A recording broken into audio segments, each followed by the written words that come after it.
Kayo dyan.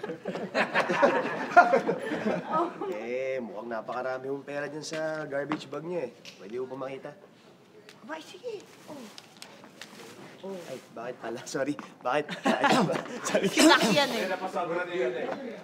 Binutasan niyo yung bakod niya. Bakit to? Ba't niya binutasan? Bye! Ano? Teka lang.